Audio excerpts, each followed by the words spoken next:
A man shot and killed in a South Jersey park. Now his family is desperate for answers, but we're learning about the victim and where the investigation stands. Power bills are rising in Pennsylvania, and you may not see relief anytime soon. We'll explain why. And a fast food favorite could be giving you more than a brain freeze. How just one milkshake may harm your health. Those stories and more on today's edition of The Lineup. It's Tuesday, September 23rd, 2025. Hey everybody, good morning. I'm NBC 10's Brenna Weick. And I'm NBC 10's Erin Coleman. Let's get you up to speed with what you need to know today, starting with developing news in Burlington County. A man is dead after being shot at a Mount Holly park. That's where we find NBC 10's Lili Zheng with where the investigation stands right now.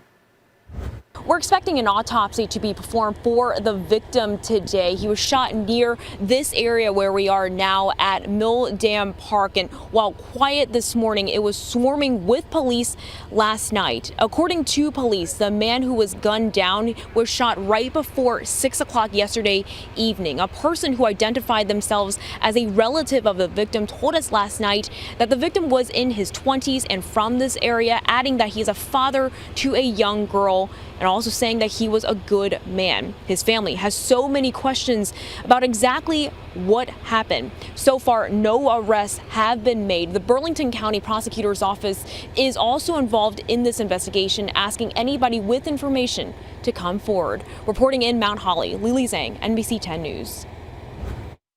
Happening today in Mercer County, you can help the people who lost everything in a devastating fire in Trenton. The fire broke out at a series of row homes on North Olden Avenue late Friday night.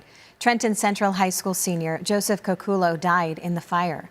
Altogether, 7 homes were destroyed, leaving 22 people without a place to stay. The city of Trenton is holding a donation drive to help those impacted. It's asking for gift cards, food, hygiene products, and clothes. Donations can be dropped off at the Westward Recreation Center on Prospect Street. It's from noon to 8 p.m. and the drive runs through Friday. The York County Sheriff's Office says a lieutenant who was shot during that deadly ambush last week is showing signs of improvement in the hospital. Lieutenant David Godfrey's status has been upgraded to satisfactory. Now we're also learning about funeral arrangements for the 3 officers who were killed while serving a warrant. The services will be held Thursday for Detectives Mark Baker and Isaiah Emmenheiser and Detective Sergeant Cody Becker. The services will not be open to the public, but you can watch them online. We've got more information on our website, NBC10.com. Thieves steal thousands of cars every year in Philadelphia, and today police are introducing a new program to try to stop those thieves in their tracks. NBC 10's Katy Zachry is in Port Richmond with more on how police plan to help you today. Police here in Philadelphia know that when people park their car, they usually look to do it in a well-lit lot somewhere out in the open, and they'll lock their windows and they'll lock their car doors. Officers are telling us, though, with the latest technology, it's a lot easier and faster for thieves to break into vehicles. The good news is nationwide, car break-ins are down. Take a look at these numbers. Here in Philadelphia, that's the trend we're seeing here as well. In 2023, 24,000 vehicles were stolen, according to the Philadelphia Police Department. Then 1 year later, that number was down by 10,000 vehicles. Philadelphia police report that most of the break-ins they see take place between the hours of 10 p.m. and 4 a.m. But with so many cars using key fobs and keyless entry, that kind of technology, criminals, we're told, are not breaking in the old-fashioned way. Instead, they figured out how to hijack a car using the latest technology. And that's a big part of this campaign being announced later today. It's called Together We Can Prevent Auto Theft. It will use flyers, community workshops with police, and social media to relay strategies on how to better secure your car using the latest technology. Reporting from Port Richmond, Katy Zachry, NBC 10 News. Pennsylvania Governor Josh Shapiro is demanding action on rising energy prices. He called for reform at Montgomery County-based PJM yesterday while speaking at a summit at the National Constitution Center. The company operates the Mid-Atlantic Power Grid for 65 million people in 13 states. The governor wants the company to lower costs for customers and give states a seat at the decision-making table. The largest grid in the nation to have the fewest avenues for consumers and their elected representatives to be heard is unacceptable and outdated.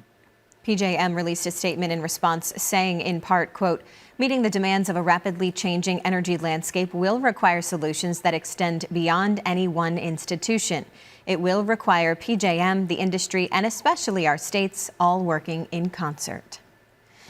A Bucks County woman charged with animal abuse is back in the United States this morning. U.S. Marshals arrested Abigail O'Keefe in Belize last week. Authorities say she left the U.S. earlier this year after being charged with 100 counts of animal cruelty. The Bucks County SPCA says dozens of animals at Narrowway Farm in Newtown were left in unsanitary conditions that caused some of them to die. Now, the animals included pigs, goats, chickens, and sheep. The SPCA says nearly all of the remaining animals have been adopted. A former employee is suing the Central Bucks School District. This is all related to the case of a teacher and an aide at Jamison Elementary. They're accused of physically abusing and restraining students in a special education classroom last year. Alyssa Wright, the former director of Pupil Services, says she raised concerns about those teachers staying in the classroom after an investigation was launched into the incident. Her lawsuit claims she submitted a whistleblower complaint that eventually led to her termination. A lawyer for the school district tells NBC 10 the lawsuit is still being reviewed. The statement goes on to say, in part, quote, Ms. Wright was terminated by a unanimous vote of the school board for the reasons stated in the district's written adjudication.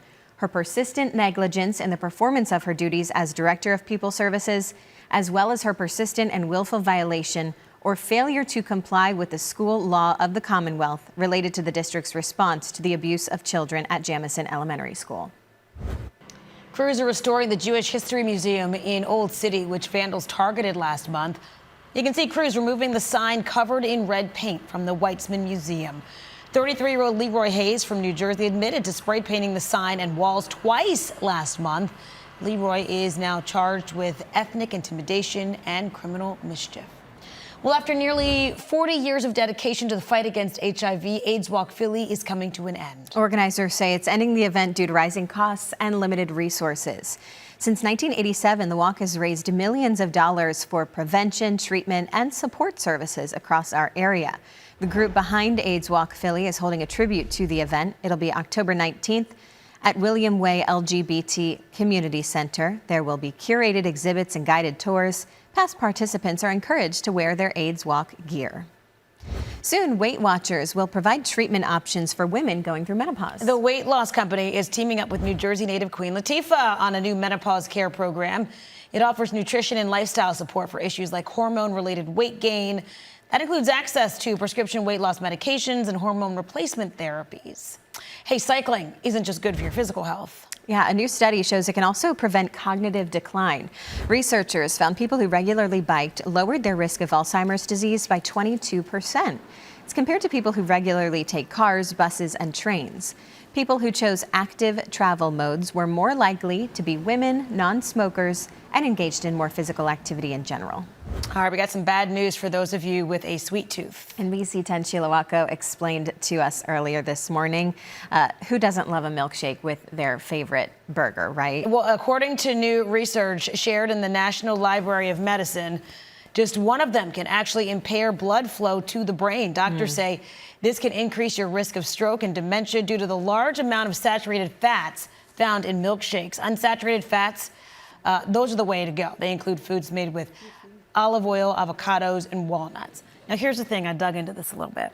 So the milkshakes that they used in this study were had 130 grams of fat, created to mimic what a fast food indulgent meal would be. It would have to be a bucket-sized milkshake. Yeah, so it would be the milkshake, Right. the Fries. fast food burger, the large fry, the burger that has like 2 or 3 patties. Right. The burger, and that is what the milkshake was made to. 130 grams of fat. Yes, like tons of heavy cream and all of that, like equivalent to like a stick and a half of butter. Doesn't sound bad. I mean, For your body. right. And your 100%. brain. And You your can't be brain. doing that every day. You can't be doing that. Like that's the point. It makes sense. But you know I what? get it. This is in moderation. A regular Everything in size moderation. little teeny milkshake every now and then, which can is go not share one.